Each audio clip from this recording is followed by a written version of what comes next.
Bueno, hoy vamos con nuestra sesión. Perdí la cuenta, pero ya llevamos varias en lo que va de fin de año. Y hoy nos vamos de viaje a Australia. Nos vamos a enfocar mucho en como región vinícola, un poco de historia, como siempre trato de incluir sobre la región.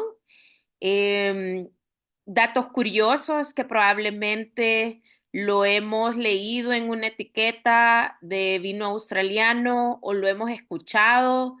Son súper interesantes porque eso abre muchas conversaciones y por supuesto van a abrir más botellas en el futuro del vino australiano. Em, y al final, después de que hayamos completado lo que es Australia, hablamos un poco sobre esta variedad famosa en esta región que es Shiraz. Vamos a conocer un poquito más del por qué es estos aromas y estos sabores. Y al final, cerramos con recomendaciones sobre otras bodegas de vinos australianos que me gustaría lo agreguen en su lista de vinos. Y por supuesto, el espacio para compartir notas, datos, curiosidades o inquietudes que hayan quedado de la sesión, ¿verdad? Y también platicar sobre los vinitos que cada uno tiene en casa, conocer sus notas de cata, su experiencia. Así que disfruten, que también disfruten la clase, disfruten el vino, buen provecho a los que están comiendo, pónganle un poco atención al vino, ¿verdad? Mientras están recibiendo la clase para que podamos conversar sobre este vinito al final, ¿ok? Y vamos a poner acá para no distorsionar. Bien, entonces, les presento Australia. Sé que por ahí algunos han tenido la oportunidad de visitar este país, ¿verdad? Este continente. Pero si se fijan, los colorcitos que tenemos en la parte sur de Australia son bien pocos, a diferencia de otros países vinícolas que hemos conversado anteriormente, que toda la tierra está disponible para viñedos. Aquí en Australia solamente son estos pocas hectáreas, podríamos decir, ¿verdad? Que vemos coloreadas en el mapa, que son viñedos, ¿verdad? El resto, estamos hablando de una zona bastante árida y seca, ¿verdad? Entonces, donde hay vida es en el sur. En Australia, aquí vamos a incluir en la zona vinícola la isla de Tasmania, ¿verdad? Así que es algo muy interesante porque tal vez, como vamos a ir leyendo en las etiquetas eh, y a través de la sesión, probablemente solo vemos que es un vino Australia, pero se van a dar cuenta que hay subregiones que hacen muchísimo más amplio esta región vinícola. Así que las vamos a ver todas, incluyendo Tasmania.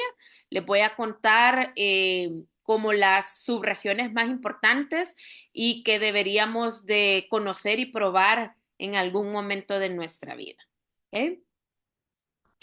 Para comenzar, Australia en el mundo vinícola le dicen que su segundo nombre es alta tecnología, porque la verdad es que aunque ya tiene bastante tiempo de estar haciendo vino, siempre estuvo desde un inicio en la vanguardia, ¿verdad? Utilizando equipo moderno, tanto en el campo como ven en esa foto, ¿verdad? Máquinas para hacer la cosecha, máquinas también para cuidar de la vid, ¿verdad? Cortar de repente lo que se le llama el trimming en inglés, que vamos limpiando la vid de las hojitas, de los frutos que no funcionan para hacer vino, ¿verdad? Pero también son súper modernos los equipos dentro de las bodegas.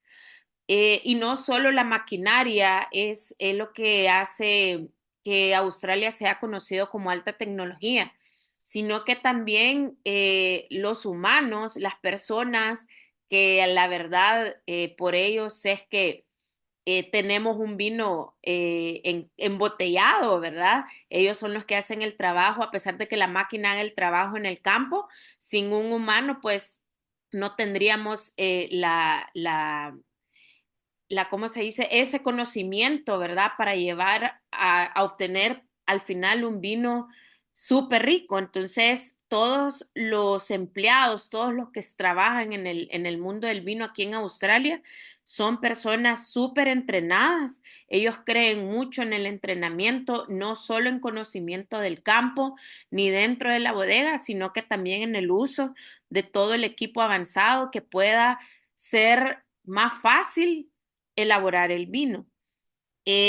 Como les decía y como ven ahí en la foto, por mucho existe todavía ese paradigma que si la vendimia, la cosecha se hace de forma con máquina, es mal visto porque creemos que cuando una cosecha se lleva a cabo con una máquina, muchos creen que el vino va a ser barato, pero al contrario, o sea, la verdad es que Australia ocupa mucho la maquinaria para hacer su cosecha porque como logran ver en esa foto, los campos son bien extensos, ya lo vimos en el mapa cuando les presenté el país, ¿verdad? Tenemos mucha tierra plana, entonces el que se use mano de obra, ¿verdad? Si yo voy a hacer una cosecha manual, les llevaría muchísimo tiempo y también muchísima gente, y eso sí incrementaría los costos. Entonces, por eso es que Australia en el mundo del vino está súper reconocida por esto, porque conoce su tierra, conoce hasta sus límites, ¿verdad? Humanamente y tiene que hacer uso de la tecnología. Y por eso es que la verdad es que por mucho tiempo, hoy ya encontramos lo que hablábamos al principio, mucho vino de altísima calidad, no necesariamente tan caro, hay caros como lo conversamos, pero como en otras historias de otros vinos de otras regiones, por mucho tiempo Australia fue considerada en hacer vinos de mucho volumen y vino barato, que por ahí comentaba de una marca que es muy famosa a nivel mundial, que es Yellowtail. Esa fue la bodega, la etiqueta que entró en el mercado de Estados Unidos y rompió todas las ventas y ha vendido miles y miles de cajas, pero estamos hablando de un vino de, digamos, de una calidad baja y a un precio accesible. Entonces, por mucho tiempo a eso se dedicaba Australia y a medida fue creciendo al paralelo con la tecnología, pues fueron mejorando también cómo cuidar mejor sus uvas y eso me lleva a hacer un vino de mayor calidad. El otro, bueno, paradigma que se tenía es que muchos, bueno, todos todavía se piensa que los vinos australianos tienen alto porcentaje de alcohol. Uno por la variedad de uva, que es la que vamos a hablar ahora, que es el Shiraz, que por naturaleza genera más azúcar y eso me lleva más alcohol. Pero el que no podían controlar al principio, ¿verdad? En la hora de elaborar el vino, pues ese es encontrar ese equilibrio que aunque mi uva por naturaleza cree bastante alcohol, yo puedo llegar a un intermedio, a algo súper equilibrado y hacer un vino de alta calidad. Eso no se logró hasta después de finales del siglo XX, ¿verdad? Que ya empezaron a mejorar con todos estos avances en la tecnología. En parte histórico, lo que ven aquí en la pantalla es una de las subregiones dentro de Australia, que es New South Wales, y es acá en esta zona donde se plantan los primeros viñedos a finales del siglo XVIII. Esto es impresionante porque Australia es considerada una región vinícola del Nuevo Mundo. Sin embargo, tardó 100 años, óiganse bien, 100 años en plantar sus vides después de otras regiones en el Nuevo Mundo como Estados Unidos. Eh, Impresionante. A mí todavía me impresiona cada vez que les cuento eso porque eh, no se nota, digamos, que son como la región vinícola más joven haciendo vino, porque lo hacen súper bien y están súper actualizados en entrenamientos y en tecnología. Pero sí, la verdad es que ellos llegaron 100 años después, pero aún así lograron ponerse al mismo nivel que las otras regiones. Lastimosamente, donde aquí comenzaron en New South Wales, es una zona que genera, que tiene mucho calor y esto también genera mucha humedad y eso es en exceso súper malo para la planta, para la vid. Entonces, lo que pasaba en esa época, cuando se plantaron las primeras vides, es que ese exceso de sol, ¿verdad? De calor y esa humedad hacía que se pudriera el fruto y al final llevaba a que se muriera la planta. ¿Verdad? Las plantas que se trajeron acá a Australia son vides europeas, entonces vamos a tener variedades de uva que podemos encontrar en las regiones más famosas de Europa, empezando con Francia. La mayoría de todas las uvas francesas las podemos encontrar aquí en Australia. Y esto se lo debemos a los ingleses, no a los franceses. Y hay un dicho que en el mundo del vino, que cuando se involucran los ingleses, es que los ingleses saben tomar, pero no saben hacer vinos. Entonces a ellos se les deben muchas cosas en esta industria, no por técnicas ¿verdad? Que hayan ayudado a mejorar, sino que a hacer el vino, sino más bien en darle ray en este caso Australia, en llevar las vides europeas, ¿verdad? Aquí a Australia. Y hay otra, en otras historias que hemos visto anteriormente, donde los ingleses son partícipes, pero no haciendo vino, sino que aportando con algo en la cadena para hacer vino, ¿verdad? Espero que aquí no haya ningún inglés, ¿verdad? Pero le podemos dar el crédito a todos los ingleses que ellos sí saben tomar y les gusta tomar súper bien. Entonces, cuando se dan cuenta que las vides no se adaptan muy bien porque el terroir no es el indicado, ¿verdad? Se van moviendo un poquito más y llegan a esta zona que se llama Hunter Valley, siempre aquí en New South Wales. Y quiero que lo recuerden porque cuando hablemos más adelante voy a mencionar sobre Hunter Valley, que a pesar de que en los inicios acá, siglo XVIII, finales del XVIII y principios del XIX, aún no eran como excelentes vinos, hoy en día es una de las subregiones más importantes. Entonces se van moviendo hasta esta zona de Hunter Valley con mejores prácticas, han aprendido de sus errores y logran adaptar mejor las vides, ¿verdad? Esto se mejora el manejo en el campo, ¿verdad? En el viñedo, con la llegada de los inmigrantes entre 1800 y 1870. ¿Verdad? Y aquí entra un poco esa historia. Hablábamos afuera de la sesión sobre esta marca de vinos 19 Crimes, que por si no se la saben, pues aquí les cuento. Se llama 19 Crimes porque son 19 crímenes enlistados en Inglaterra. Entonces, cuando alguien cometía este crimen, su castigo era que se subieran a un barco y lo mandaban para Australia. Y son estos los que lograban sobrevivir, ¿verdad? Y lograban llegar aquí a Australia.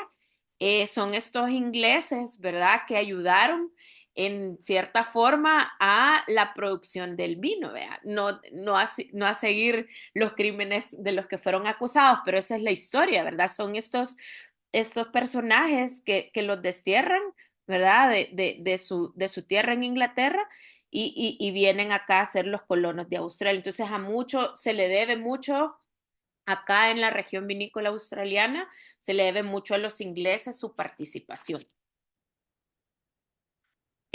Australia no es una región que queda libre de que no le afecte la filoxera. Para recordarles, la filoxera es este insecto, es un insecto que llega a atacar las vides hasta la raíz, matándolos completamente. El caso más drástico pues, fue cuando llegó a Francia a mediados del siglo XIX, entrando por el sur de Francia, y así pues esta plaga se extiende por toda la región francesa y lo mismo pasa acá en Australia.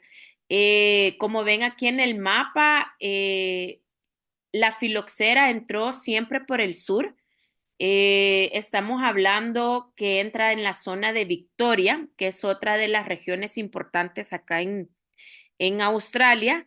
Lo positivo, digamos, que tiene Australia es que la filoxera no se regó por todas las regiones vinícolas, como vimos ahí marcadas en el mapa, pero sí afectó viñedos importantes, sobre todo acá en esta región donde ingresó, en Victoria.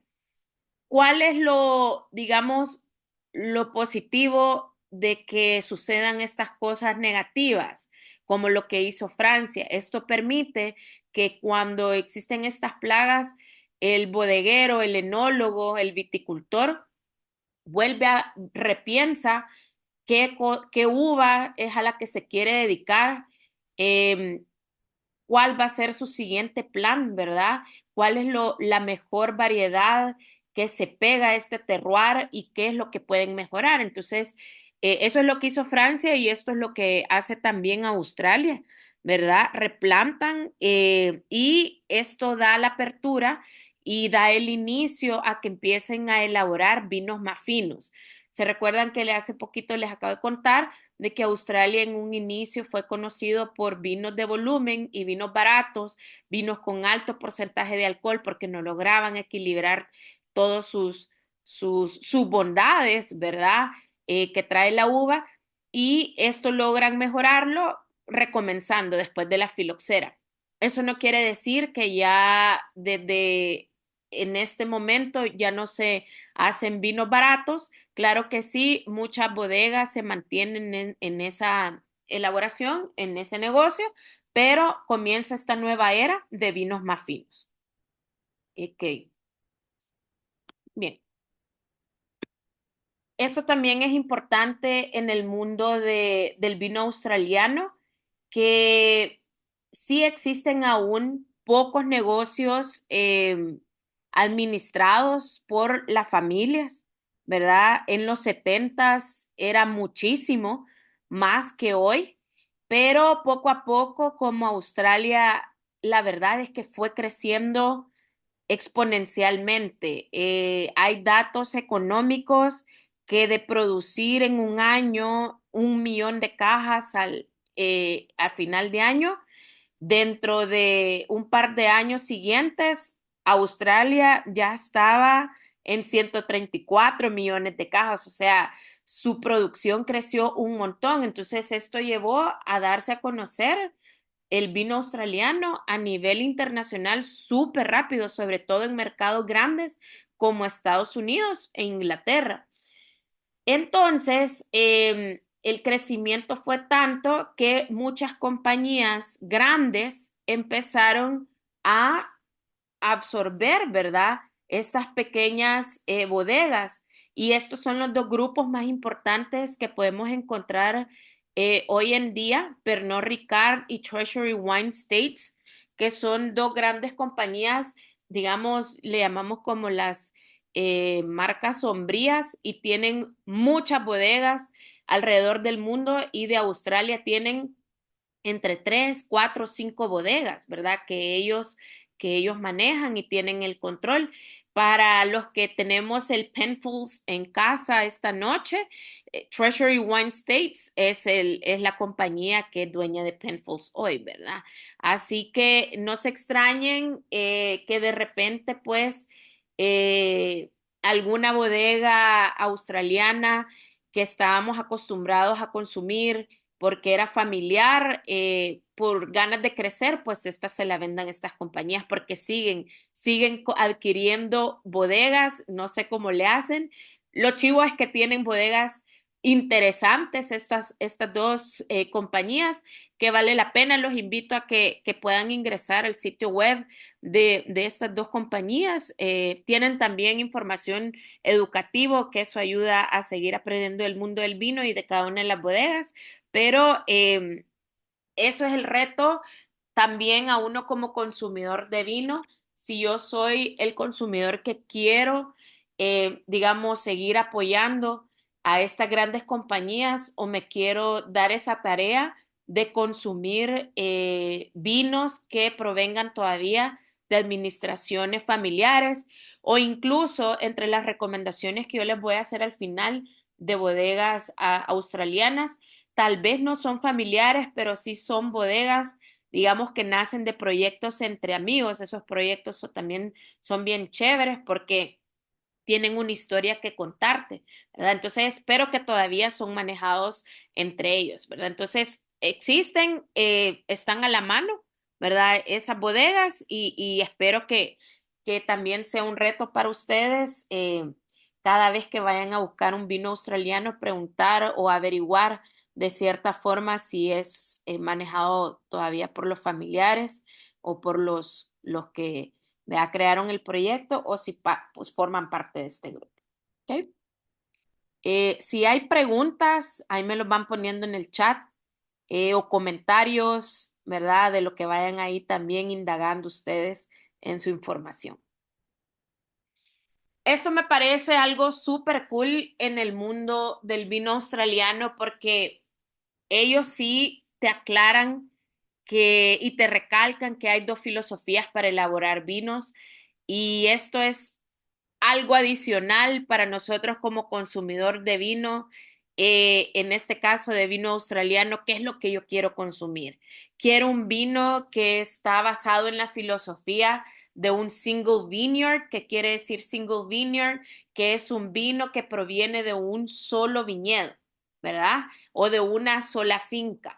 Claro, estos vinos que son single vineyard, como ven el ejemplo que les pongo acá en la etiqueta, lo va a declarar en la etiqueta que dice single vineyard, ¿verdad? Porque ese es su plus, su beneficio. Y estos van a llegar a tener un poquitito de precio más alto, ¿ok? Pero eso no quiere decir que necesariamente, sí en términos de calidad, porque hay un mejor control de la uva en un single vineyard, pero no necesariamente va a ser mi favorito, ¿verdad? Que es una de las consejos que siempre les he dado, que no necesariamente el más caro es el que me va a gustar.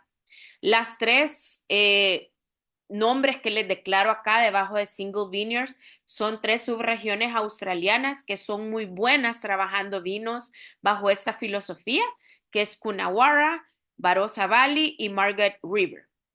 Más adelante los vamos a identificar en el mapa. Y el otro proceso, perdón, la otra filosofía que tiene mucho australiano a la hora de elaborar vino, son aquellos en que su proceso de selección y de ensamblaje son súper extensos, son súper cautelosos. ¿A qué me refiero? La parte de la selección es la selección de la uva. Y acá no solo es que voy a ser súper picky a la hora de la uva que voy a ocupar para hacer mi vino, sino también voy a seleccionar el o los viñedos o las fincas que quiero en mi mezcla. Ensamblaje es que usemos dos o más variedades de uva, que usemos, digamos, un Shiraz, pero que sea un ensamblaje de diferentes viñedos, que sea también puede ser un ensamblaje de diferentes subregiones. A eso se refiere esta filosofía. Entonces, un enólogo que hace uso de esta filosofía, de una selección y de un ensamblaje, no es fácil. Para los que han estado en otras clases, yo les he dicho que un ensamblaje es, creo yo, que la forma de hacer vino un poquito más compleja, porque aquí es donde se pone en práctica lo que sí deberían de saber hacer un enólogo, ¿verdad? O sea, el mezclar diferentes añadas, diferentes uvas, diferentes que vengan, que procedan de diferentes viñedos y que lleguen a una mezcla que a nosotros como consumidor nos vaya a gustar. Ese es el reto de esta filosofía. Y por mucho tiempo el ensamblaje era solo visto para vinos de bajo precio y obviamente de volumen, porque existen estos viticultores y estos enólogos que su objetivo no es hacer vino de calidad, entonces lo que hacen que hagamos mix de uvas de todos los viñedos que tenemos, no le pongamos cariño en la selección y ahí te va un vino con todo lo que tengo y sale a este bajo precio. Pero cuando el enólogo se lo toma en serio, ¿verdad? Este proceso de selección y de ensamblaje, wow, se viene esta sorpresa de vinos súper prestigiosos, tanto en calidad de la uva como en sus sabores y en sus aromas, ¿verdad? Y son estos vinos los que valen la pena porque son estas bodegas, estos enólogos que están dispuestos a sacrificar el sentido del lugar de origen, de que decir vengo de un viñedo en específico, sino que aquí te voy a decir, vengo de múltiples viñedos y mezclo múltiples uvas o puede ser la misma uva de diferentes viñedos. ¿Y esto en qué aporta al vino? Aporta mucha complejidad. Si yo soy fan de estos vinos complejos y que es un vino complejo, que cuando yo me sirva ese vino en la copa, y lo estoy disfrutando y va pasando el tiempo entre que me estoy degustando ese vino, voy obteniendo diferentes capas. Eso es la complejidad en un vino. Entonces, el vino australiano que se elabore con esta filosofía va a ser un vino que por esa complejidad tiene la capacidad de envejecer muchísimo más tiempo en nuestra botella, ¿verdad? Y guardarla para un par de años más. Pero cuando yo lo sirvo en copa, ese vino me cuenta muchísimas historias porque me está contando esa, eso extenso que vivió en selección y las diferentes historias de los viñedos que provienen. Y por eso me gusta esa frase que un enólogo mencionó. Qué tan interesante sería un perfume si fuera de un solo aroma. Y eso es lo chivísimo de un perfume, ¿verdad? No te dicen que solo tiene el aroma a jazmín, sino que tenés detrás de ese perfume un ensamblaje de diferentes aromas y eso lleva a que a ti te guste ese perfume en especial. Entonces, esto es lo que pasa con estos vinos. Y para ir cerrando, en estos vinos de gran selección y ensamblaje, la foto que ven ahí de esa etiqueta de Penfolds es el Penfolds Grange. Y este es el mejor ejemplo para esta filosofía, porque Penfolds Grange es un ensamblaje de solo Shiraz. A veces agregan de repente un poquito de Cabernet Sauvignon, pero acá en este Penfolds tenemos viñedos variados de Shiraz de las diferentes zonas de Australia y no crean que viñedos que estén cerquitas, sino que inclusive son viñedos que están a súper gran distancia, dice acá, entre 600 millas de distancia entre ellos, o sea que sí se la toman en serio. Y por supuesto, eso lleva a que los costos sean un poquito más caros porque Penfolds Grange es el vino australiano al día de hoy considerado el más icónico y el más caro, ¿verdad? Entonces, por si lo ven por ahí en alguna tienda, ahí se averiguan el precio. Como yo he hecho a veces, si son muy caros, solo me tomo la foto, ¿vea? Pero para que digan que tuvieron en sus manos un Penfolds Grange. De esta etiqueta solo se producen 7,000 cajas al año, entonces eso hace que sea un poquito muchísimo más exclusivo. Ahí me pueden comentar en el chat en base a estas dos filosofías que acabamos de hablar, cuál les llama más la atención, si creen que uno tenga más pro o contra que el otro. Me gustaría saber sus comentarios para que los discutamos al final. ¿Ok? Bien. En esto me quiero detener un poco, porque aquí ya vamos viendo lo que nos va diciendo la etiqueta del vino australiano. Podemos encontrar eh, dos tipos de etiquetados. El de la izquierda dice Southeastern Australia, Cabernet Sauvignon, y la etiqueta de la derecha dice Cabernet Sauvignon, South Australia. No es lo mismo. A veces creemos que vienen del mismo lugar, pero cuando vemos que solo dice South Australia, South Australia es una de las 5 regiones importantes vinícolas de Australia. ¿Okay? Es una zona como decir Castilla y León en España, ¿verdad? Donde está Ribera del Duero. ¿Okay? Es una zona específica donde hay viñedos. Y que el vino, la uva de ese vino, viene específicamente de esa región que se llama South Australia. Cuando se etiqueta como Southeastern Australia, lo que nos quiere decir es que se han utilizado uvas de cualquier zona de la parte sureste de todo el continente, ¿verdad? Aquí se acumula, se agarran uvas de South Australia, de Victoria y de New South Wales, ¿verdad? Entonces es un mix de esas uvas. Casi siempre, pueden haber excepciones a las reglas, pero casi siempre los vinos de más bajo precio se etiquetan como Southeastern Australia porque lo que hacemos es comprar uvas de todas estas 3 regiones del sureste que son más baratas y hago un vino de un precio más accesible, ¿verdad? Entonces es un ensamblaje de una calidad probablemente más baja que aquel vino que ha sido etiquetado de una sola región que es South Australia. ¿Ok? Entonces, es importante que tomen nota para en sus próximas botellas que vayan a consumir, porque, digamos, yo como asesor, yo les puedo recomendar para un regalo a alguien especial o voy a tener una noche muy especial, yo voy a quedar muchísimo más, voy a quedar súper bien con el agasajado, con esa reunión, con un vino australiano que venga de una zona específica, en este caso como el ejemplo South Australia.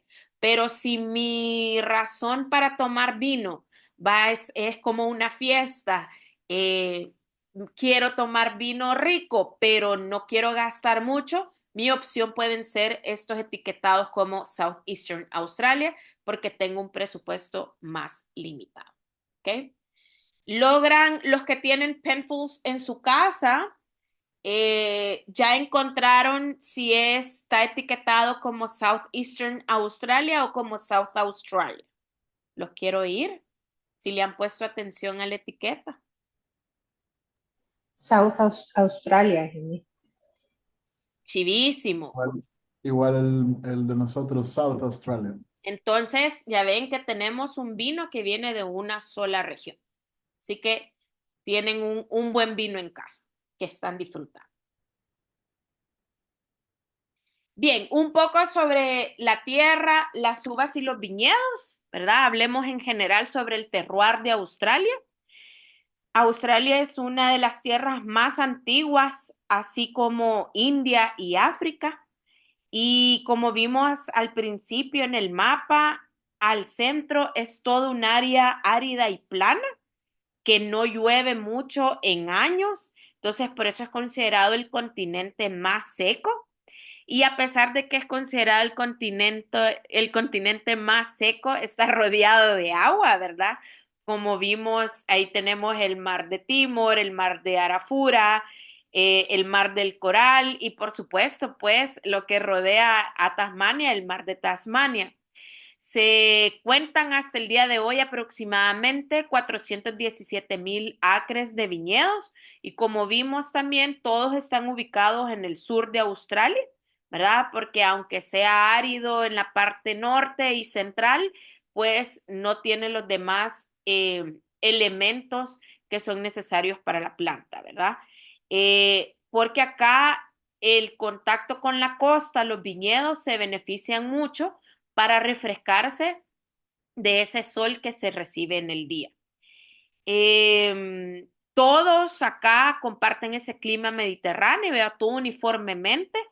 Tenemos mucho sol, entonces en el día podemos recibir, la planta recibe un poquito de calor, pero en las noches las temperaturas bajan enormemente y como les estaba diciendo, el beneficio de tener los océanos, eso ayuda a que refresque. Cuando tenemos estos cambios drásticos de temperatura en la uva, que en el día es mucho calor y en la noche baja la temperatura bastante, eso hace que como en el día el sol, el calor hace que genere azúcar, que es necesario para la fermentación alcohólica, en la noche se tiende a desacelerar esa generación de azúcar con la temperatura baja. ¿En qué nos ayuda esto? A que tengamos una uva súper sana, con una cantidad justa y rica de azúcares y también de acidez, porque el error que se puede cometer a veces es darle mucho calor a la uva, que genera mucho azúcar, porque pensando así como, ay, si yo tengo mucho azúcar, voy a hacer un vino con mucho más alcohol y entre comillas va a estar rico. No, porque el otro componente del vino muy importante es la acidez. Aunque la uva por naturaleza ya tenga dulzor, es importante que el vino también tenga acidez para que exista este equilibrio y por supuesto que nos guste, ¿verdad? Esto, esto que es genial que les acabo de contar de los climas extremos que tiene Australia es lo que hace que sea súper diverso en hacer cualquier estilo de vino. Australia hace vinos tintos, blancos, rosados, hace vinos estos que son los tranquilos, hace vinos secos, hace vinos dulces, hace estos vinos fortificados que son los que la base es vino y luego se le agrega etílico y que los conocemos, digamos, en España como Jerez, en Portugal lo conocemos como Porto, ¿verdad? Son estos vinos más digestivos, pero también Australia es conocida por hacer vinos espumosos. Tenemos la presencia, pues, esa frescura que hace que las uvas tengan la acidez ideal para generar una segunda fermentación y hacer un vino totalmente equilibrado. Entonces, esto nos lleva a que podemos encontrar en Australia un blanco, un Riesling seco, no necesariamente dulce, ¿verdad? Súper seco, súper crisp, refrescante, pero también podemos encontrar un buen Cabernet Sauvignon con mucho cuerpo, con mucho color, con esa fruta madura, de frutos negros y con potencia, ¿verdad? En taninos y en alcohol. Entonces, eso es lo positivo, ¿verdad? De aquí de Australia, que nadie puede salir de Australia sin encontrar un vino, porque hay de todo. También se viven en esta región muchos desafíos eh, por estos extremos de temperatura. Se vive la podredumbre, las fuertes heladas, los vientos fuertes que van con mucha sal. Entonces, si esto no se llega a controlar y a poner barreras para que no afecten las vidas, pues las terminan dañando y obtenemos un fruto malísimo para hacer el vino. Y un desafío súper local, porque estas que les acabo de mencionar son desafíos que se pueden vivir en otras regiones vinícolas cercanas como Francia, pero acá los canguros es un desafío en los viñedos porque cuando andan cerca de los viñedos andan buscando ese dulcito de las uvas, ¿verdad? Y se las comen, incluso se comen las hojas, entonces han tenido que poner muchas barreras, ¿verdad?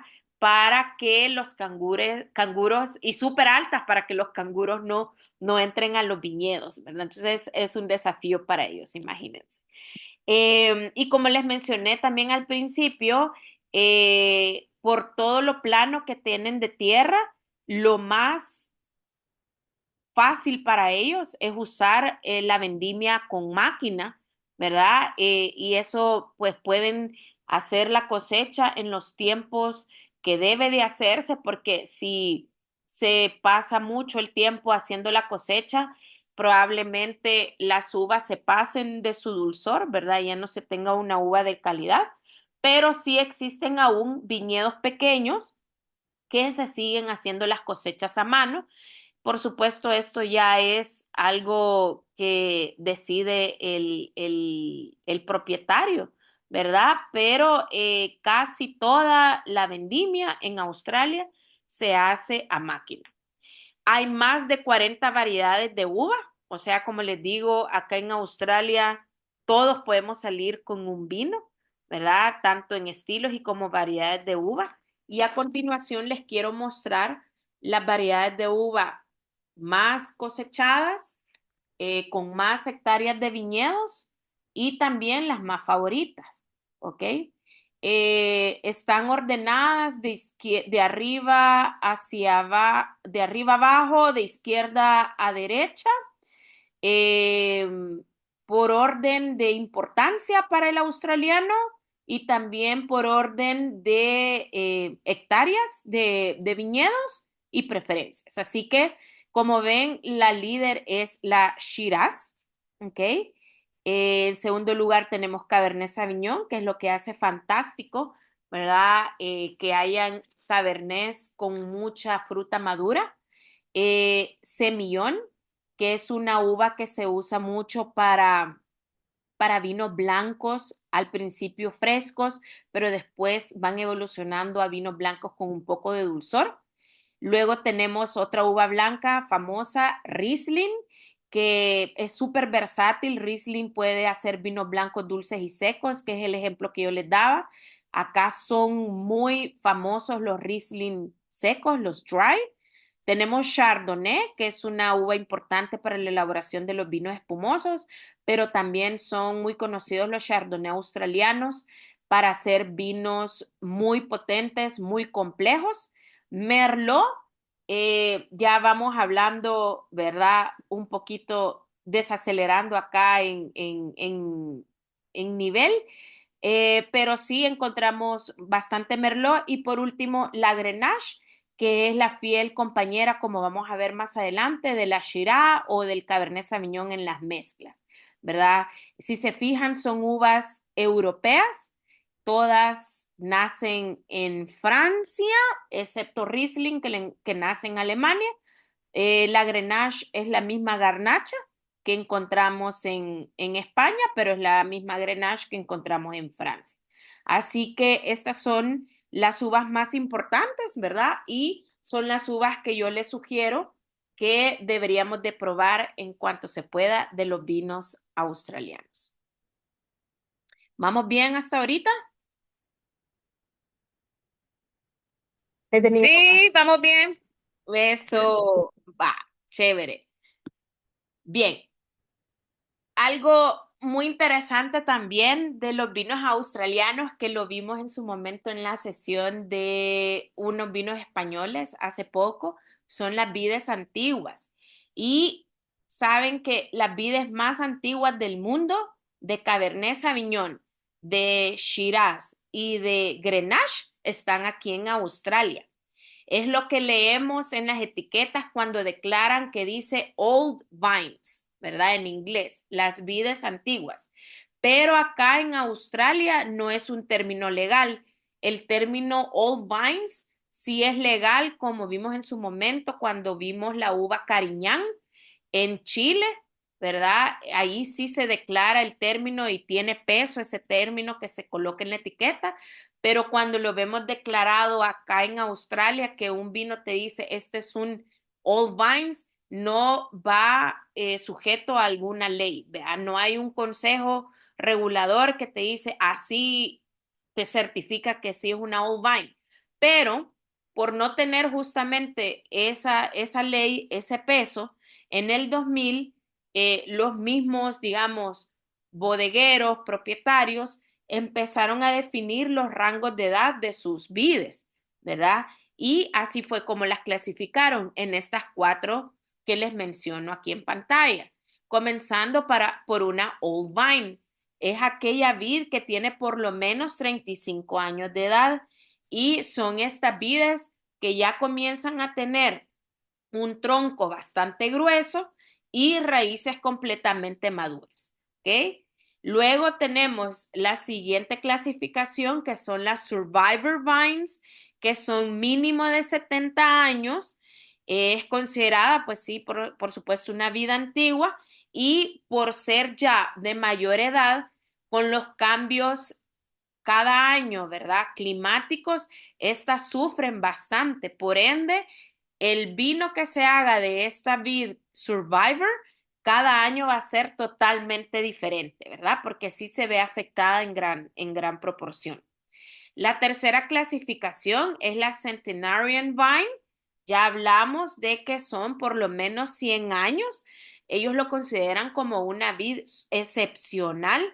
Son troncos muchísimo más gruesos y se dice que se plantaron antes, ¿verdad? De la irrigación. Es decir, que son vides que no han necesitado mucha agua a través del tiempo ni muchos minerales, porque recordemos que entre más ellas solas se estresen es mejor porque va a ser una uva de mayor calidad. Y luego tenemos la última clasificación, que es la Ancestor Vine, que son mínimo 125 años de edad y el nombre se lo ponen, ¿verdad? Como un homenaje a los vivientes de los colonos europeos en Australia. Como les digo, es acá en Australia donde se encuentran hoy en día la mayor cantidad de vides antiguas, ¿verdad? Superando los 125 años. Recordarles que cuando una vid ya tiene esta edad, su fruto es súper poco lo que produce, pero lo poco que produce, lo produce súper concentrado, lo que me lleva a ser un vino de altísima calidad. Y por ende también, porque como es menos fruto, ¿verdad? Menos cantidad de vino, pero alta calidad, el precio va a ser mayor. ¿Ok? Como dato curioso, la vid más antigua reconocida mundialmente por el libro Guinness Records tiene más de 450 años, creo que ya superó los 500 años y esa vid se encuentra en Eslovenia. Es una vid que ha pasado un montón de historia, entre ellos hasta sobrevivió la Segunda Guerra Mundial, ¿verdad? Porque se dice que fue plantada a finales de la Edad Media. Y si se preguntan cuánto tiempo puede durar una vid, pues la verdad que la vid tiene un tronco que es perenne, o sea que pudiera vivir siempre. Todo esto depende de cómo se cuide, ¿verdad? Cómo se nutra esa vid y por supuesto puede seguir dando fruto. Como les digo, esta vid que está en Eslovenia, la más antigua a nivel mundial, todavía sigue dando fruto. Claro que lo que hace son poquísimas botellas de vino al año, pero ha de ser un vino súper interesante. Y ese es el reto también que les dejo con los vinos australianos, que después de hacer la investigación degustando vinos jóvenes, vinos que vengan de vides de abajo de 35 años, nos motive a buscar estos vinos australianos que vengan de vides más antiguas. ¿Cómo lo voy a saber? Bueno, recordemos que no va a ir declarado en la etiqueta porque no es un término legal y según el Consejo de Australia, ¿verdad? No se puede declarar, solo sé que en algunas etiquetas se ha declarado lo que dice Old Vine, pero ese Old Vine puede ser un vino que venga de vides de 100 años, pero si es de 100 años no va a declarar que es Centenarian. Entonces aquí el reto es también que a la hora de ir a buscar este tipo de vino, se pregunta en la tienda especializada, mayor información, ¿verdad? Todo esto, toda esta información de cuántos años tiene la vid, lo declara la ficha técnica del vino. Así que, porque es algo súper importante para nosotros como consumidores y es importante para la bodega mencionarlo en su ficha de cata para que nosotros podamos admirar mejor este vino, ¿verdad? Pero todos van a ir declarados en la etiqueta como Old Vine, aunque sea una Survivor, un Centenarian o como un Ancestor, ¿verdad? Así que ojalá podamos encontrar vinitos con esas edades en nuestros mercados. Bien, entonces, ya volviendo al mapa en sí, porque voy a empezar a contarles como los highlights de cada una de las subregiones. Para como terminar de aclarar lo del etiquetado de Southeastern y South Australia, el vino que nosotros tenemos que dice South Australia es que viene de esta parte de acá donde estoy marcando ahorita en el mapa, la zona naranja. Es decir, que las uvas provienen de solo este lugar, pero cuando es declarado en la etiqueta Southeastern Australia, las uvas es un mix de South Australia, de Victoria y de New South Wales, ¿verdad? Entonces, no sabemos en qué porcentaje, sino que es una mezcolanza de estas tres regiones. Entonces, como les decía, son 5 regiones en que podemos dividir las subregiones, valga la redundancia, ¿verdad? En este lado que vemos el morado es la zona más lejana, el Western Australia.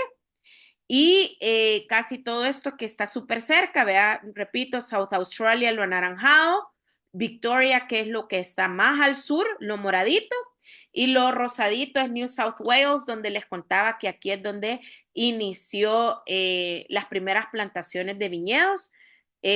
Justamente acá donde les estoy marcando en pantalla es donde comienzan los primeros viñedos y luego se fue moviendo aquí más al sur, donde dice Hunter Valley. ¿Verdad? Que les contaba que hoy en día es una subregión muy importante en la elaboración del vino. Y la quinta subregión importante para el australiano es Tasmania, ¿ok? En esta parte central es donde se encuentran los viñedos. En total, si uno suma todos los nombrecitos que están ahí detallados en el mapa, son aproximadamente 65 subregiones. Imagínense esa gran tarea que tenemos por probar vinos de todas estas regiones. Y no solo de una sola región, podemos probar varios estilos de vino y de diferentes variedades de uva, así que todo se multiplica acá.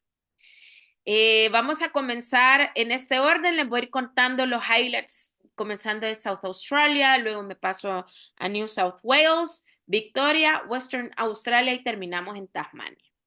South Australia, como el vinito que estamos tomando hoy, ahorita en casa. Es la zona más seca de toda Australia y más del 50% del vino australiano se produce acá.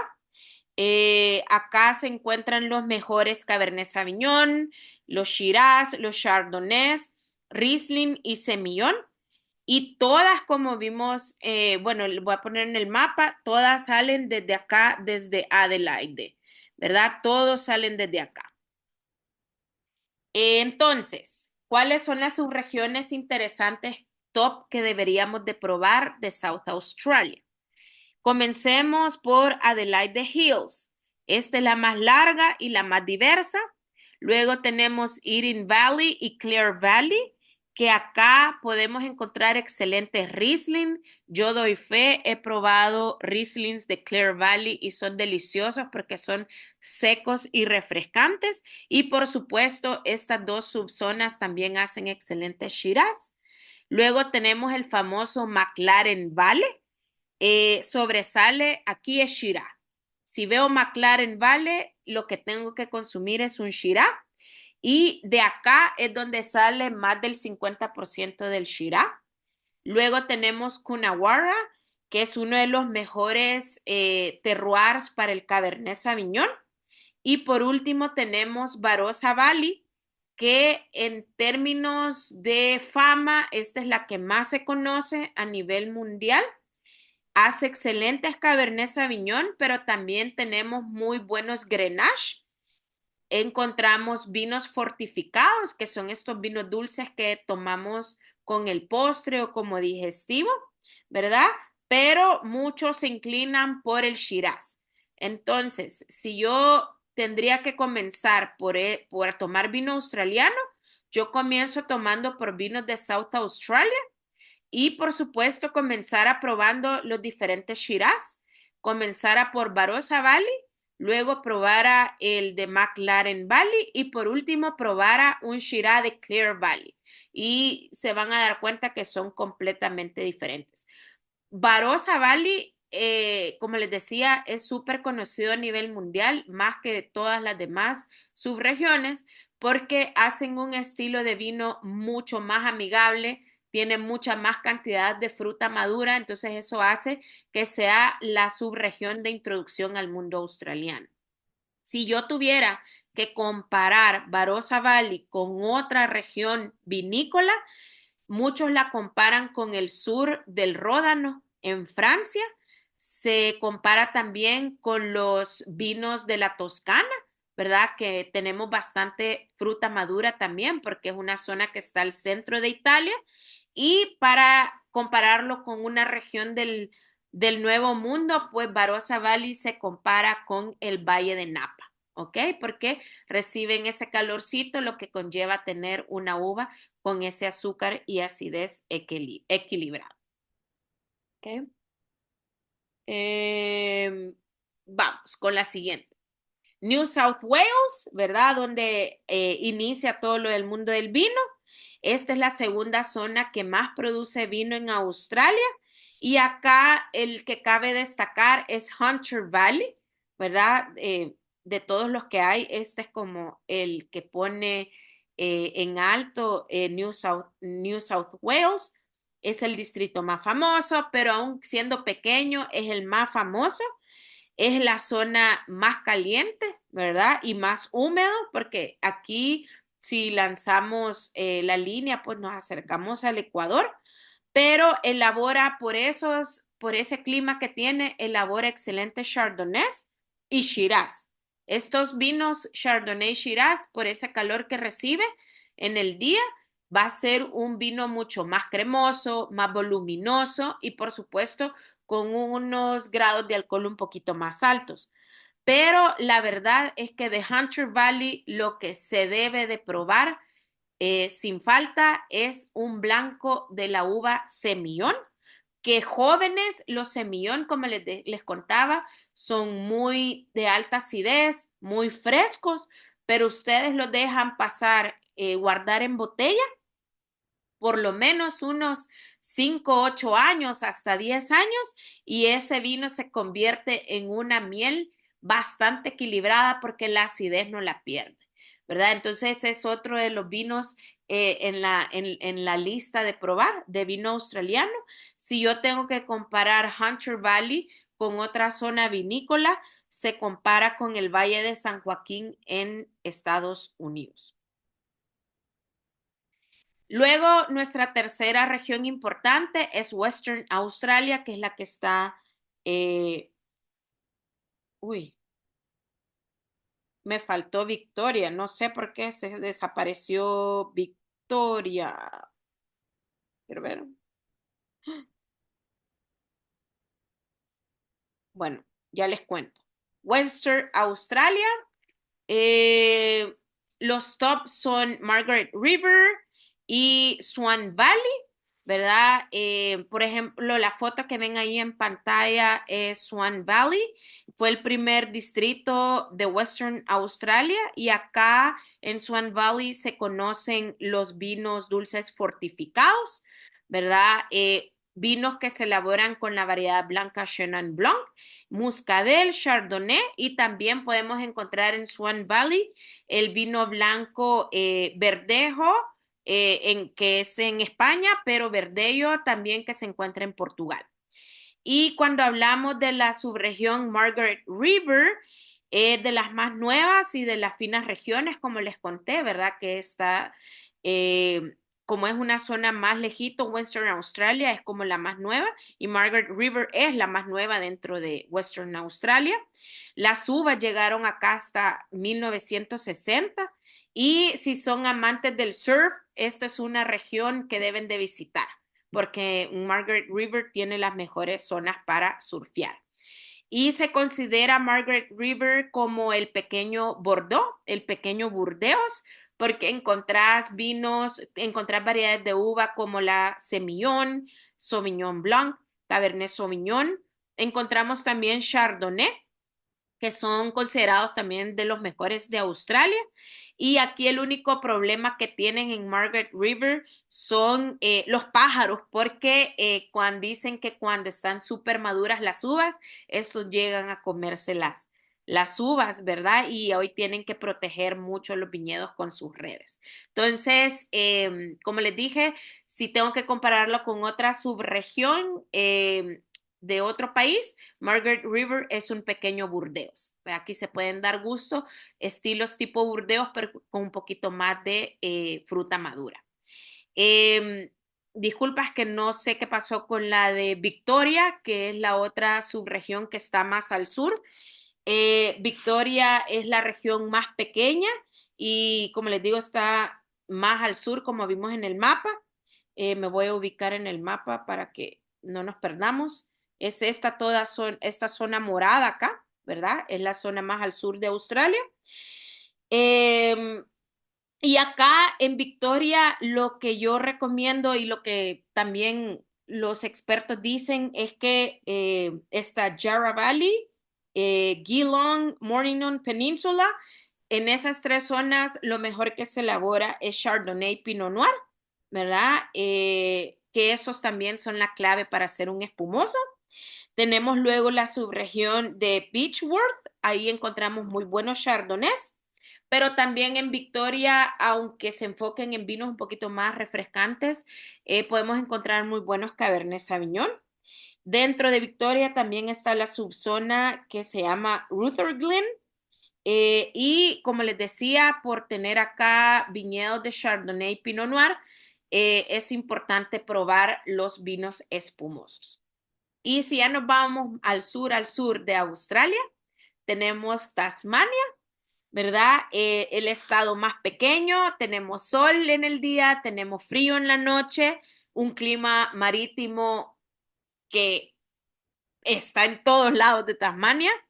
Y acá la isla es conocida por el Pinot Noir, por el Chardonnay, por el Sauvignon Blanc, por el Riesling y por supuesto por los vinos espumosos. El nombre de esta isla, Tasmania, se origina y es por el explorador holandés Abel Tasman, quien la descubrió en 1642. Y como todos hemos visto en las caricaturas, acá tenemos el animal más importante, ¿verdad? Que es el demonio de Tasmania, aunque no es tan diabólico. Si yo tengo que comparar Tasmania con otra región vinícola muy famosa, sería la región de Champagne. ¿Por qué? Porque aquí en Tasmania, que es famoso sus vinos espumosos, los vinos espumosos se elaboran, bajo el método tradicional, es decir, su segunda fermentación en botella. Así que es súper interesante también, ¿verdad? Que pudiéramos comparar un día espumantes de Tasmania versus un champán. Cerrando lo de las regiones, les quiero hablar un poco sobre las leyes del vino australiano. Aquí son llamadas como GIs, ¿verdad? Geographic Indications. No hay un sistema estricto, ¿verdad? Pero todo aplica la ley del 85%. ¿Qué quiere decir esto? Que si declara la etiqueta la variedad de uva, te está diciendo que por lo menos el vino se hizo con un 85% de esa uva. El que tenemos ahorita en casa, el Penfolds Conunga Hill Shiraz, es 100% Shiraz, pero si no supiéramos la ficha técnica, que ya que me declara Shiraz en la etiqueta, pues por lo menos sé que el 85% es Shiraz. Luego, si me menciona dos o más variedades en la etiqueta, como el caso allá que tienes tú, Dani, vea el Penfolds Shiraz Cabernet Sauvignon, juntas tienen que hacer el 85%. Y la de mayor contribución, la uva que contribuya más a la mezcla, que superen 5% a la otra, es la primera que se debe de mencionar. Entonces, si dice Shiraz, Cabernet Sauvignon, las dos uvas hacen por lo menos el 85% del vino, pero la de Shiraz, como está primero, es la que más peso tiene en la mezcla y va a ser la más importante. Quiero ver si qué han escrito por acá. No sé en qué orden están tus uvas, Dani, si Shiraz, Cabernet Sauvignon o Cabernet Sauvignon Shiraz. Es Shiraz Cabernet Sauvignon y es 71% Shiraz, 29% Cabernet. Ah, pues ahí es donde se cumple lo de la ley. Muchísimas gracias, Dani. Y lo otro es que si me declara año la etiqueta, en este caso dice 2021, el que tenemos acá, los que estamos en El Salvador, es decir, que el 85% del vino se hizo con uvas cosechadas en el 2021. Esto en que permite o sea, al enólogo, perdón, que si yo he tenido un mal año, ¿verdad? Y tengo vino, por eso voy dejando vinos reservas, porque si yo he tenido un mal año y ese vino solito de ese año no me va a sacar un vino bueno o genial o excelente, yo puedo mezclarle vinos del año pasado que tengo reservado en mi bodega para mantener la misma calidad que lanzo cada año, ¿verdad? Y que nosotros como consumidores no veamos ese cambio tan drástico, ¿ok?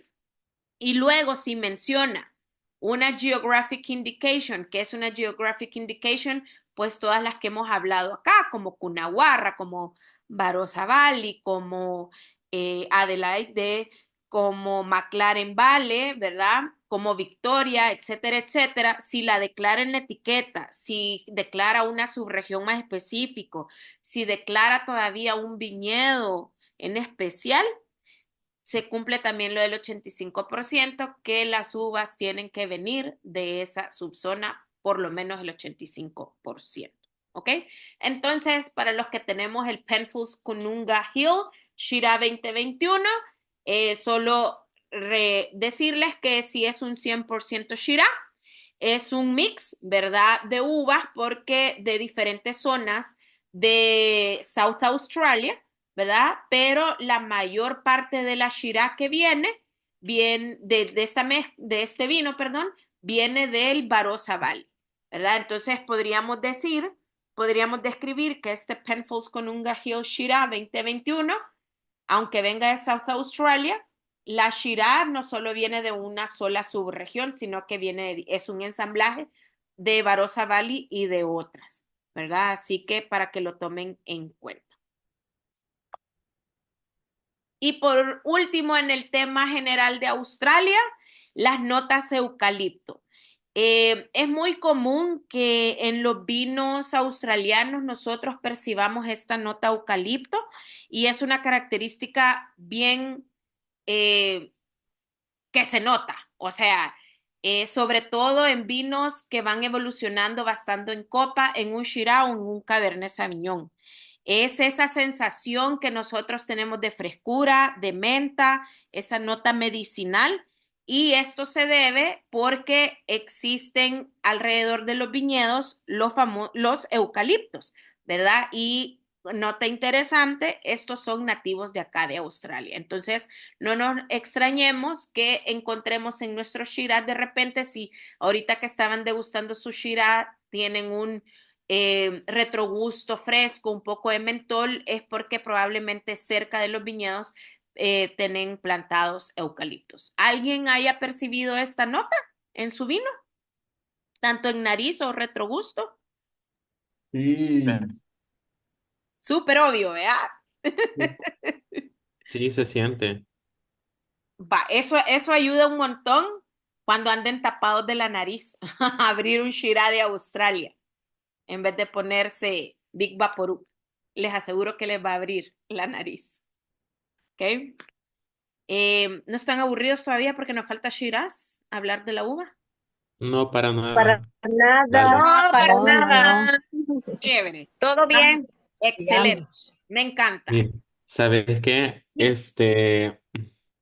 Yo dije, yo quizás es mi idea, pero antes que hablar del eucalipto, Ajá, Le acabo de dar un bocado a mi comida y como es curry, pollo en curry, ajá. entonces con la comida le di un sorbo al vino, le sentí bastante amentolado. Te lo explotó lo especiado del curry, te explotó la nota de mentol del vino.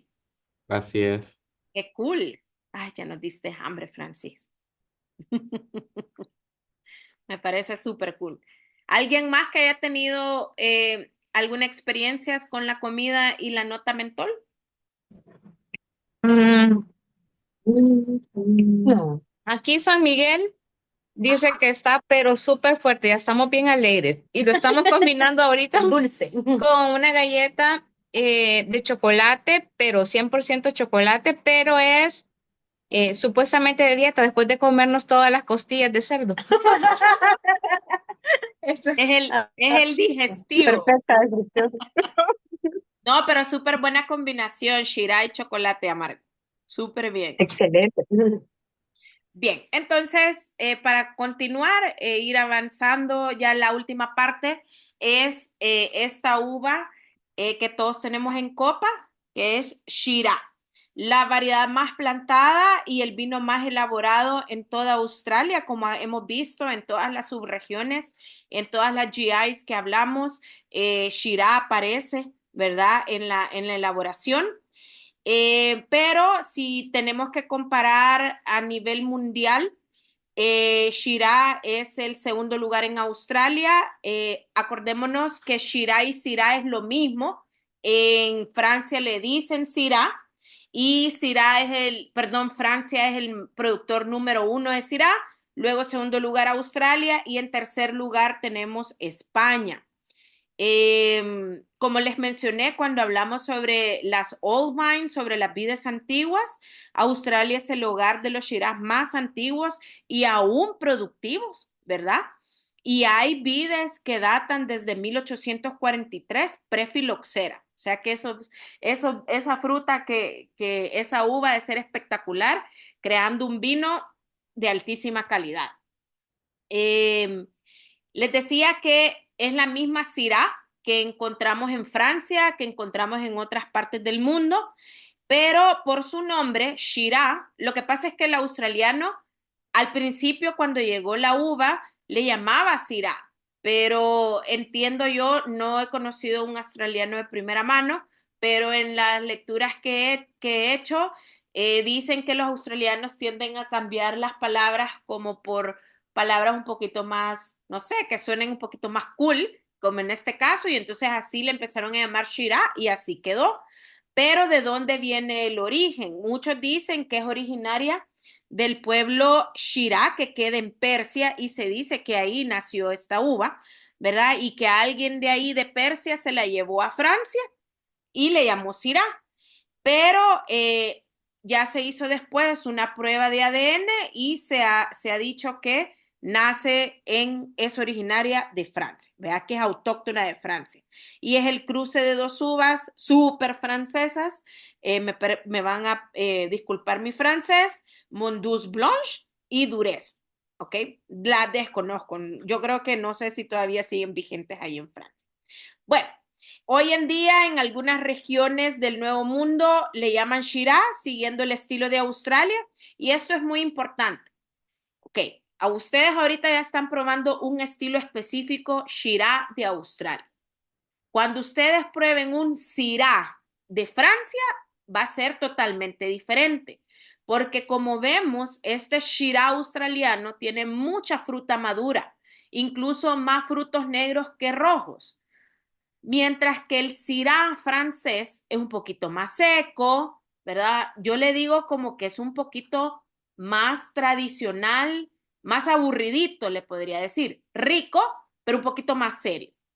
Entonces, cuando yo encuentre etiquetado un vino de otro país y le pongan Shiraz, es decir, que sea un Shiraz y no venga de Australia, me están diciendo con el nombre Shiraz que lo han hecho estilo similar al Shiraz de Australia. Pero si yo compro un Syrah que no sea francés, sino que un Syrah chileno, me está diciendo que se ha elaborado como el estilo Syrah de Francia. Entonces les dejo ese tip para que depende el estado de ánimo, el gusto, ¿verdad? Que andemos. Si yo quiero un estilo un poquito más moderno, más fruta madura, frutos negros, escojo los que digan Shiraz. Si yo quiero un estilo un poquito más serio, ¿verdad? Más francés, me voy los que digan Syrah, ¿ok? La verdad que Shiraz es la uva que puso en el mapa la región Australia como región vinícola y entre los top productores de vino en el mundo. Es una uva que es súper amigable con la Grenache y con la Mourvèdre, que es conocida en Francia esta mezcla que es la GSM, la GSM, que es un blend de Grenache, Syrah, en este caso Shiraz y Mourvèdre. También en algunas mezclas acá en Australia a la Shiraz le mezclan Viognier, que es esta uva blanca. ¿Para qué? Para bajarle un poquito la intensidad y darle un perfil un poquito más a perfume al vino. En todas las regiones de Australia hay Shiraz, o sea que solamente en una visita que hagamos a Australia puede ser solo de Shiraz. Eh, es un súper amigable para climas fríos y climas cálidos. Es una uva que se adapta súper bien. Se cuenta que las primeras vides llegaron en los 1700. Hay aproximadamente 40,000 hectáreas de Shiraz y pueden usar, es muy amigable con el roble también, perdón, se usa mucho el roble francés, un poquito más delicado, porque el roble americano tiende a ser un vino mucho más dulzón, ¿verdad? Porque los poros son más grandes del roble americano. Entonces, para una uva como la Shiraz, que ya por naturaleza genera mucha fruta madura en aromas y sabores, el mejor aliado es el roble francés. O a veces lo que va a hacer el enólogo es combinar roble francés y americano para que el impacto no sea tan alto. Y como les dije en su momento, es un vino que se puede envejecer mucho tiempo en botella. Yo no le tuviera miedo a esos Shiraz hoy que estamos en 2024 y diga 2009, 2010, 2012, yo no me molestaría porque es una uva, como me gusta decirle, la Shiraz le está pisando los talones al Cabernet Sauvignon. Es una uva que hace vinos de mucho cuerpo. Lo que pasa es que nos engaña mucho a su fruta y por eso no sentimos eso tan impactante de astringencia que nos deja el Cabernet Sauvignon. Entonces, por tener esas mismas virtudes que la Cabernet Sauvignon, puede envejecer y aguantar mucho tiempo en botella. Entonces, lo único que yo les dijera que si van a guardar Shiraz para tomarlo dentro de 5, 6 años, 10 años, tengan cuidado a la hora de tomarlo por los sedimentos, porque es una piel con mucha pigmentación, ¿verdad? Y entonces al pasar el tiempo, pues se va a ir desprendiendo lo sólido y lo ideal es que disfruten su Shiraz completamente limpio. Entonces, para que vayan viendo a medida puedan ese Shiraz que vayan guardando, si va generando sedimentos, cuando se lo vayan a tomar un día antes, lo ponen en posición vertical para que los sedimentos caigan en el fondo de la botella. Para ir cerrando, la verdad es que yo he tenido la oportunidad de probar muchos Syrah, más que Shiraz. Pero australianos, la bodega líder y la que puso, la verdad, en el mapa Australia, aparte de la Shiraz, fue Penfolds, ¿verdad? Como dice ahí, establecido en 1844. Penfolds es la estrella de Australia. No es barato, como hemos visto, ¿verdad? Es un vino arriba de sus $40 en nuestros mercados, obviamente en los mercados, en otros mercados pues baja un poco por los impuestos, pero vale la pena a la hora de consumir un buen vino australiano. Penfolds nunca falla, en especial con sus Shiraz. Luego, una casa súper famosa también es Yalumba. Nunca he tenido la oportunidad de probarlo, pero si le encuentran Yalumba, consíganse un Shiraz y está entre las mejores cotizadas después de Penfolds. Luego estas tres, yo sí he tenido la oportunidad de probarlas. Cuando hablo de Two Hands Wines, es una de las bodegas que todavía sigue siendo manejado por sus propietarios, son un par de amigos. Lastimosamente aquí en El Salvador el proyecto no funcionó, creo que se adelantó a su época, pero tuvimos la oportunidad de tener aquí en el país de Two Hands, teníamos tres diferentes Shiraz, todos de South Australia, pero teníamos Shiraz de Barossa, de McLaren y de Clear Valley, completamente distintos los tres. Creo que me queda una botella aquí en mi cava. Ya voy a ir a revisar. Eh, y si la encuentran, sé que en Estados Unidos, porque realmente yo ahí fue que la conocí, Two Hansen en Estados Unidos, vale la pena, es un vino que tal vez comienza también como Penfolds desde las etiquetas básicas, desde los 40, $50, vale la pena. El Riesling que tiene Two Hands Wines, el Dry Riesling de Clear Valley también es buenísimo, se los recomiendo. Y otros Shiraz de otras bodegas que también vinieron al país y creo que también nuevamente se adelantaron a su época es Hickenbotham y Yangarra State Vineyard. Bodegas que su forma de hacer vino es orgánica desde hace varios años atrás, antes de que se pusiera de moda. También hacen excelentes Grenache. Hickenbotham es un poquito más premium como Yangarra. Hickenbotham hace muchas mezclas con Cabernet Sauvignon, así como Penfolds. Tampoco ya no están disponibles aquí en el país, pero si lo encuentran en los otros mercados, la verdad que aprovechen o que alguien les traiga una botellita porque sí son muy buenos Shiraz y con muy buenas historias. Hickenbotham y Yangarra pertenecen a este grupo de Jackson Family Wines, que son americanos, ¿verdad? Y que han decidido comprar viñedos inclusive aquí en Australia. Así que con esto finalizamos. Quiero ver, por aquí había una pregunta o un comentario. Sí, vea, Dani, ¿te acordás? Yangarra Shiraz lo pusimos en las clases al principio, cuando hacíamos en el 2015. Hubiera sido favoritos de toda la vida. Me encanta. Voy a dejar de compartir y poner por acá. A ver, ¿qué me cuentan de sus vinitos? Ya no hay, me van a decir. No, ya no, ya se acabó. Se terminó. Pero ¿qué me pueden contar? ¿Qué notas? Aparte del eucalipto, que sí es algo súper australiano, podríamos decir. Algo que les impactó versus otros Shiraz que hayan probado que no sean de Australia, me encantaría oírlos.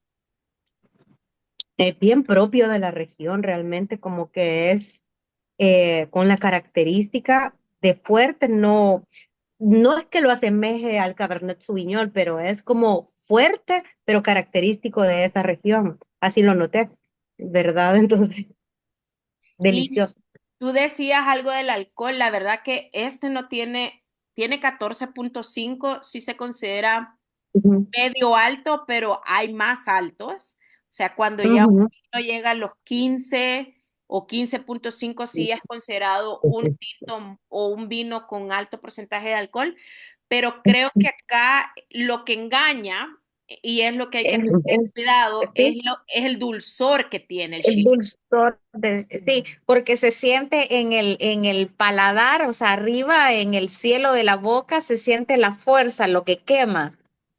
Pero muy, muy, muy rico. Pero de todas las clases siempre me quedo como Pinot Noir. Pinot Noir. Yo igual, soy de Hay que irse acuerdo. acostumbrando a los vinitos con más cuerpo. Sí, ay, correcto. ¿Alguien más que quiera contarnos de su vinito? Full ciruela. Ciruela, cuero, madera. em, y se siente como dulce al principio, ¿Sí? pero bien balanceado.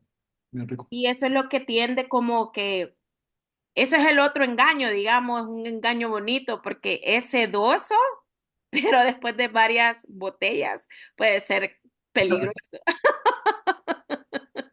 Entonces, son vinos. Creo que ahí sí tiene toda la razón, Daniel, porque la Ah, verdad es de que sí, yo me sentí así como que no entiendo este vino, porque o sea, lo sentía así como entre un poquito dulce, un poquito astringente, ¿cómo se llama? Aromático, como dijo Dani, a cuero, frutos rojos, es como una mezcla de todo, es bien interesante, pero extraño a la vez porque nunca había sentido un sabor así.